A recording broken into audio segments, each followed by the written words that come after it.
하나님은 우리가 기도 응답에 대한 확신을 갖고 기도하기를 원하십니다. 우리를 움직이는 가장 큰 힘 중에 하나가 확신입니다. 확신은 우리를 움직이죠.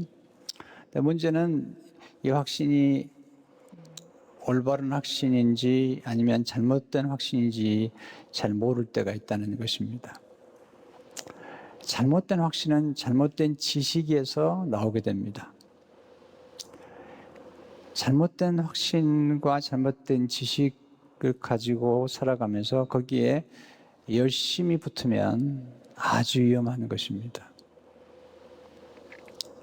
좋은 올바른 확신과 올바른 지식의 열심은 아주 좋은 것이지만 잘못된 확신과 지식에 열심히 붙게 되면 그건 아주 인생을 파멸로 몰아갈 수가 있는 것입니다. 때로는 영원한 인생의 비극을 초래할 수 있습니다. 바울은 그런 점에서 잘못된 지식과 열심에 대해서 로마 10장 2절에서 이렇게 얘기하고 있습니다. 내가 증언하노니 그들이 하나님께 열심히 있으나 올바른 지식을 따른 것이 아니니라.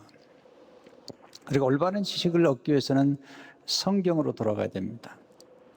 성경 안에서 우리가 올바른 지식을 발견하게 되고 그리고 올바른 지식에 근거한 확신을 얻게 됩니다.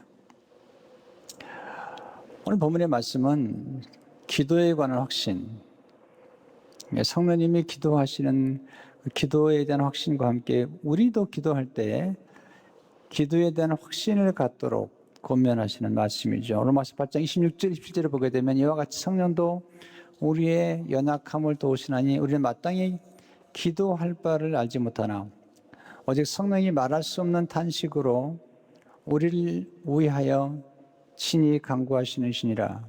마음을 살피신 이가 성령의 생각을 아시나니 이는 성령이 하나님의 뜻대로 성도를 위하여 간구하십니다.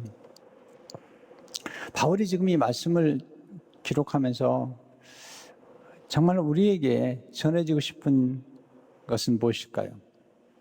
첫째로, 기도하시는 성령님을 아는 지식은 복된 지식이라는 것입니다. 하나님을 아는 지식처럼 복된 게 없잖아요. 지식 가운데 가장 소중한 지식은 하나님을 아는 지식이죠. 근데 우리는 성부와 성자와 성령, 삼위일체 하나님을 우리가 믿죠. 근데 많은 경우에 우리가 하나님 아버지에 대해서 많이 알고 또 예수님에 대해서 많이 알지만 성령님에 대해서는 그 지식이 부족할 때가 많아요. 사실은 우리는 이상하게 하나님 아버지와 예수님을 예배하면서 성령님을 잘 예배하지 않을 때가 있어요. 성령님은 마땅히 우리 예배를 받으시 합당하신 하나님이세요. 근데 그 하나님이, 그 성령님이 우리를 위해서 기도하신다는 거예요. 오늘 두 번이나 간구라는 말이 나오죠. 로마서 8장 16절에 보면 성령이 우리를 위하여 친히 간구하시니라. 27절에 보시면 성령이 하나님의 뜻대로 성도를 위하여 간구하심이라. 이 간구라는 단어를 치다 보니까요, 헬라어로 중지하다는 뜻이에요. 그냥 기도라기보다도 중보기도를 의미하는 거예요. 하나님이 기도하신다는 사실, 저는 이 사실을 생각할 때마다 전율을 느껴요. 연약한 우리가 기도하는 건 다양하지만 하나님이 기도를 하신다. 또 로마서 8장에 보면 성령님이 기도하시고 예수님이 기도하신다는 사실이죠.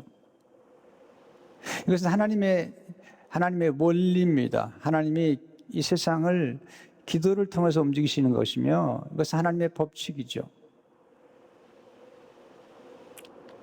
하나님은 기도를 통해서 불가능을 가능케 하시고 그리고 죄인을 회개시키시고 또 기도를 통해 사람들의 마음을 움직이십니다. 기도를 통해서 병든 자를 치유하시고 마음이 상한 자를 고쳐주시는 분이시죠. 기도의 세계는 신비의 세계요 초월의 세계입니다. 은혜의 세계입니다. 자, 법칙이 굉장히 중요하지만 우리는 법칙을 숭배하지는 않죠. 왜냐하면 이 법칙을 만드신 분이 하나님이신데 때로 하나님께서 우리가 필요하면 이런 법칙을 뛰어넘어서 역사하는 은혜라는 게 있기 때문이에요. 이 은혜는 인간의 법칙을 뛰어넘어요. 그러니까 법칙이 굉장히 중요해요. 법칙을 어기면 안 돼요. 그러나 법칙을 어겼을 때라도 때로는 하나님께서 은혜를 베푸실 때 그 법칙을 어긴 죄에 대해서 용서하시는 것들을 보게 되죠. 또는 필요하다면 법칙을 초월해서 하나님의 기적과 능력을 일으키시는 것을 보게 되죠. 이런 법칙을 따라 살게 할 뿐만 아니라 때로는 법칙을 뛰어넘는 은혜를 경험할 수 있도록 도와주는 것이 성령의 역사거든요. 오늘 말씀 가운데 두 번째는 성령님은 우리의 연약함을 도와주신다는 것입니다. 우리의 강함을 도와주는 게 아니라는 거예요. 우리가 센 것, 이런 거 도와주는 게 아니라 우리의 연약함을 도와주신다. 28절 보시면 이와 같이 성령도 우리의 연약함을 도우시나니 우리는 마땅히 기도할 바를 알지 못하나 어제 성령이 말하시는 탄식으로 우리를 위하여 친히 간구하시니라. 우리가 연약해서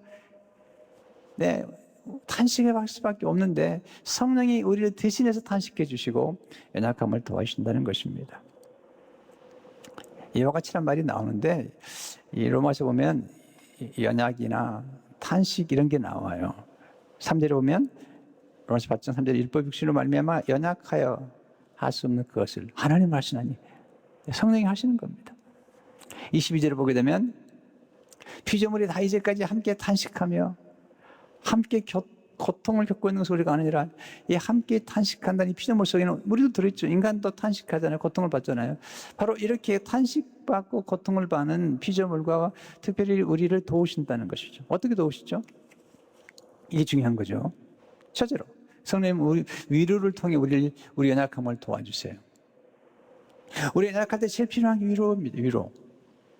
우리가 연약할 때는 충고가 아니라 우리가 연약할 때는 위로가 필요해요. 어떤 분은 우리가 쓰러졌을 때 와서 충고하려고 그래요.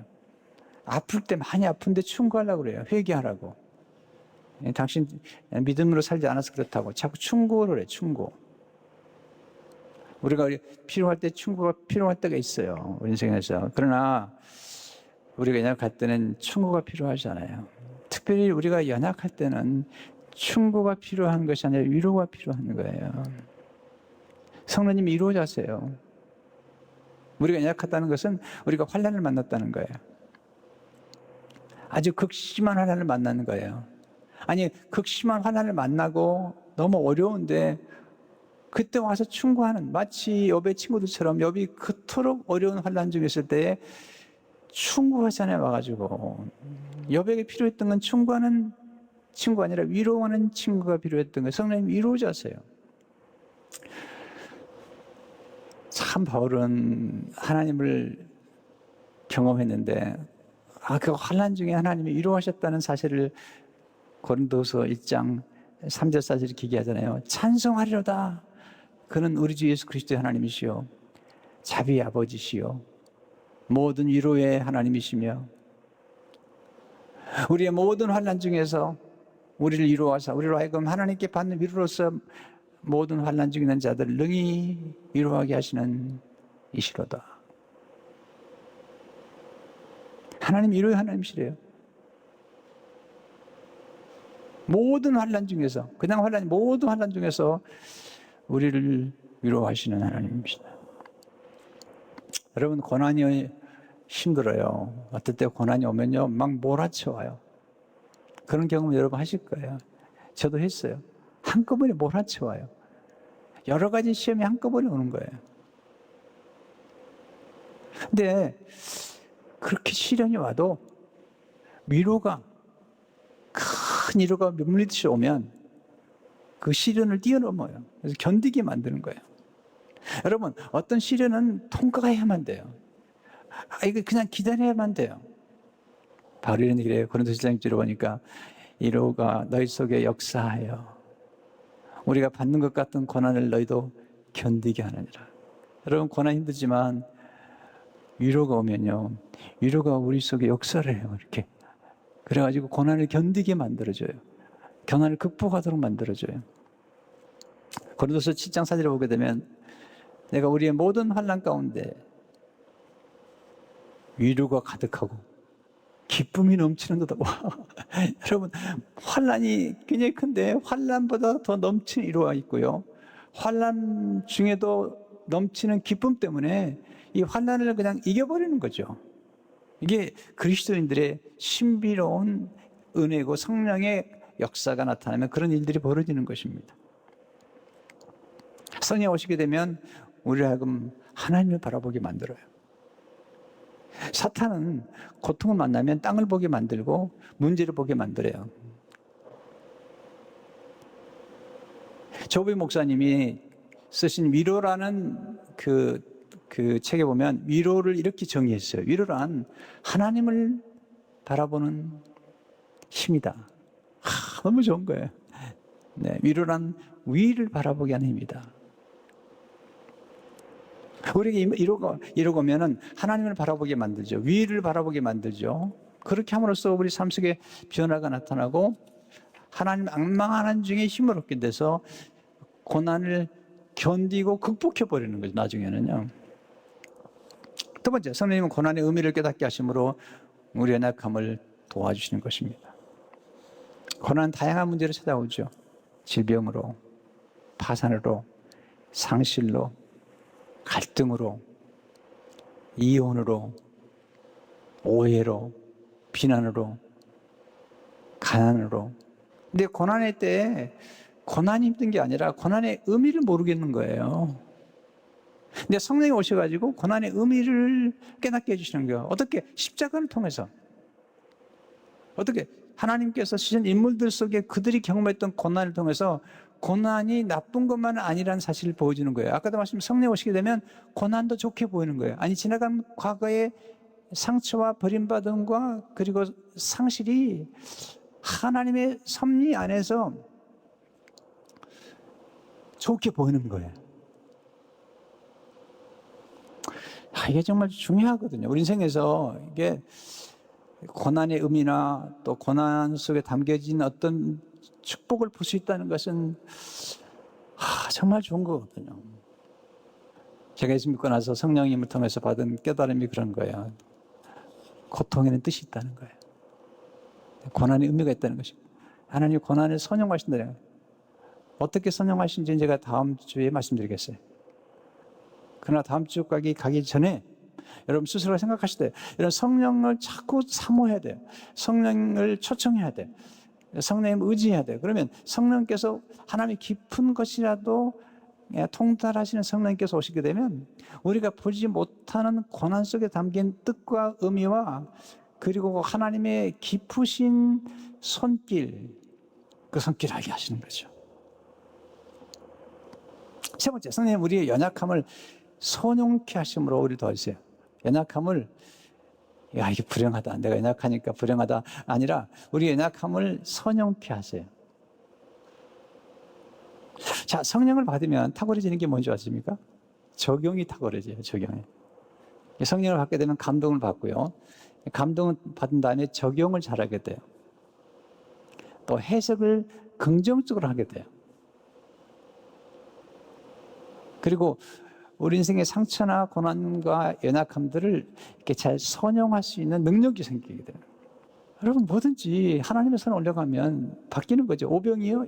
약한 거잖아요. 버릇도 다시 먹고 있던. 그런데 하나님의 손에 올라가면 달라진처럼 우리의 연약함도 하나님의 손에 올려드리면 그걸 선용하시는 거죠. 어떻게? 첫째로 연약함은 사랑을 끌어오는 신비로운 힘으로 역사하죠. 여러분 강하면 공격을 받게 됩니다. 세잖아요? 그러면 싫어해요 사람들이요. 세? 그래 세구나 싫다. 여러분 사람이 사랑하면 약해져 버립니다. 사랑하면 집니다. 여러분 아내를 사랑해 보세요. 다 집니다. 자녀를 사랑해 보세요. 이기지 않습니다. 사랑은 놀라운 힘을 가지고 있는데 스스로가 연약해져 버립니다. 아니 연약함이 사랑을 끌어오는 것입니다. 여러분 진정한 이김은 짐에 있는 거예요. 어떻게 보면 역설이죠. 사랑하면 약해집니다. 사랑한 대상에 대해서 약해집니다. 두 번째, 연약함을 통해 우리는 겸손하고 온유해지죠. 가장 위험한 마음은 차가운 마음입니다. 딱딱한 마음이죠. 완악한 마음, 완고한 마음, 유연하지 않아요. 하나의 생각에 고집해요. 이게 딱딱해진 마음이에요. 이게 전체를 보고 유연하게 보고 다양한 각도로 볼 수 있어야지 이런 사람이 탁월한 사람이라는 거예요. 다양한 각도, 다양한 시각, 이렇게 내가 좋아하지 않은 생각도 다시 한번 생각해 보는 것. 이게 이제 성령을 받게 되면 이런 청명함과 명철은 다른 게 아니라 이렇게 다양함을 볼 수 있는 거예요. 본질을 놓치지 않고 하나님의 원리를 버리지 않으면서도 다양한 시각에서 볼 수 있는 안목이 생기는 거죠. 이게 겸손한 마음이죠. 온유한 마음이죠. 사랑의 특성이 여기 있잖아요. 그런서 13장 4절을 보게 되면 사랑은 오래 참고 사랑은 온유하며 시기하지 아니하며 사랑은 자랑하지 아니하며 교만하지 아니하며 온유하잖아요. 또 교만하지 아니하며. 여러분 강하면 부러집니다.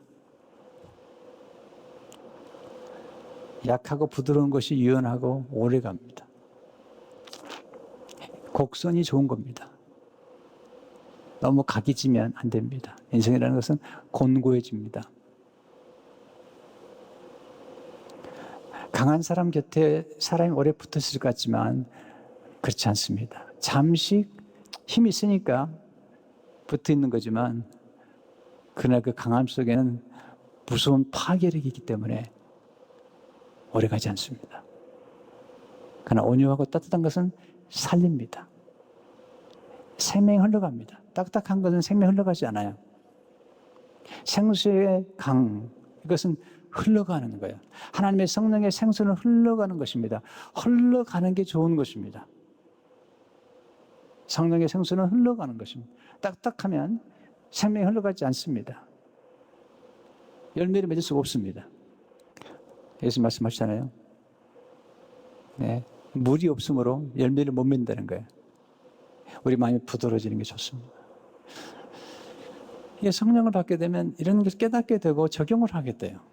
세 번째, 성령님은 연약하면 풍성한 열매를 맺게 한 하나님의 나라의 원리라는 것입니다. 강하면 혼자 일하려고 그래요. 스스로 모든 것을 이루려고 그래요. 반면에 약하면 서로 의지하게 됩니다. 서로를 필요로 하게 돼요. 연합하게 됩니다. 하나가 됩니다. 친밀한 사랑을 나누게 됩니다. 그때 열매를 맺게 되죠. 유능하면 성공할지 모르지만 그 유능함의 갈망, 성공에 대한 갈망 때문에 많은 사람들이 무너져 버렸어요. 파괴되고. 유능하면 성공하지만 연약하면 열매를 맺게 돼 있어요. 왜? 하나님과 연합하기 때문에. 그리고 사실 하나님과 연합한 사람은 정말 강한 사람이죠. 하나님이 함께 하시는데, 연약해 보이지만 하나님이 함께 하시는데, 그래서 주님이 요한복음 15장 5절에서 나는 포도나무여 너희는 가지라 그가 내 안에 내가 그 안에 거하면 사람이 열매를 많이 맺나니 나를 떠나서는 너희가 아무것도 할 수 없음이라. 그리스도와 함께 연합하는 것, 큰 축복이 것입니다. 자꾸 내가 모든 걸 해야 된다는 생각을 버려야 됩니다. 달라스 윌라드가 하나님의 모략이라는 책에서 진정한 영적 능력은 아무것도 하지 않는 것이다. 그럼 무슨 의미가요? 오직 하나님을 의지하는 것이다. 내가 아무것도 하지 않냐므로 다른 사람이 일할 수 있는 기회를 주는 것이다. 근데 수동태가 됨으로써 더 많은 일이 이루어지는 거예요. 여러분, 우리가 많은 경우에 우리가 한 일들을 실수해서 더 많은 문제를 일으키죠. 우리가 이 일을 좋게 함으로 문제가 더 생기는 것이 아니라 우리가 너무 많이 간섭하고 많이 일함으로써 더 많은 문제가 생기는 거거든요. 여러분, 수동태가 돼야 됩니다. 왜 연약함이 중요하냐면요. 왜 십자가가 중요하냐면요. 그 연약하고 아무것도 할 수 없을 그때에 성령이 임하신 거예요. 예수님 십자가에서 가장 연약했을 때 성령이 임해가지고 인류 구원의 역사가 이루어진 겁니다. 부활을 통해서 예수님이 부활하심으로 예수님이 십자가에 죽으시고 피 흘리신 그 연약함, 예수님이 아무것도 할 수 없는 그 연약함, 예수님이 피를 흘리면서 수동태가 되면서 아무것도 할 수 없는 그 연약함 때문에 인류 구원은 이루어졌으며 그리고 성령이 임하심으로 부활의 역사가 나타났고, 그리고 우리에게 성령이 임하시는 놀라운 역사가 어디서 이루어졌죠? 십자가에서 이루어진 거잖아요. 여러분, 연약함 위에 그리스도의 능력이 임합니다. 이게 중요한 겁니다. 육의 힘을 자꾸 빼야 돼요. 예, 힘이 들어가면 안 돼요. 기도란 힘을 빼는 겁니다. 육의 힘을 빼는 겁니다. 금식도 마찬가지입니다. 육의 힘을 빼고 성령의 능력을 힘입는 것입니다. 허드슨 테일러가 한 말을 참 좋아해요. 하나님은 하나님을 의지하기에, 하나님만 의지하기에 충분히 연약한 자를 사용하신다. 참 힘이 있을 때 힘을 쓰지 않는 건 참 아름다운 것입니다. 하나님 스스로 강하다고 생각하는 교만한 사람을 물리치십니다. 하나님 스스로 연약하다고 생각하는 겸손한 사람을 붙들어 주십니다. 하나님이 붙들어 주시는 연약한 사람을 쓰러뜨릴 수가 없습니다. 존 퍼킨슨이 이런 말을 했어요. 나를 파괴시키지 않는 것은 나를 더욱 강하게 만들어줍니다. 여러분, 연약함이 우리를 파괴하는 게 아닙니다. 강함이 우리를 파괴하는 것입니다. 오히려. 진정한 강함이란 힘을 조절하는 능력입니다. 힘이 있지만 힘을 안 쓰는 그 힘, 그게 진짜로 아름다운 힘인 것이죠. 이것은 성령이 도와주지 않으면 안 됩니다. 그래서 성령의 9가지 열매 가운데 맨 마지막 열매는 절제라는 것이죠. 절제라는 것. 참된 강함이란 육의 힘을 빼고 성령의 능력을 따라 살아가는 것입니다. 성령님은 하나님의 뜻대로 우리를 위해 중보해 주십니다. 27절에 보시면 마음을 살피시는 이가 성령의 생각을 하시는 이는 성령이 하나님의 뜻대로 성도를 위해 간구하십니다. 하나님의 뜻대로 간구한다는 뜻이 뭘까요? 그래서 뭐냐면 우리가 원하는 것보다도 우리가 필요한 것, 하나님이 원하시고 하나님이 우리의 삶 속에 필요한 것들을 우리에게 주신다는 거예요. 여러분, 결혼이든 뭐든지 간에 내가 원하는 것보다 내가 필요한 것, 하나님이 원하시는 것, 하나님의 뜻을 따라 살아가는 게 중요한데, 그렇게 되려면 우리 마음이 새롭게 돼야 돼요. 그래서 로마 12장 2절에 보게 되면 바울이 이렇게 얘기하잖아요. 넌 이 세대를 본받지 말고 오직 마음을 새롭게 함으로 변화를 받아 하나님의 선하시고 기뻐하시고 온전하신 뜻이 무엇인지 분별하도록 하라는 거예요.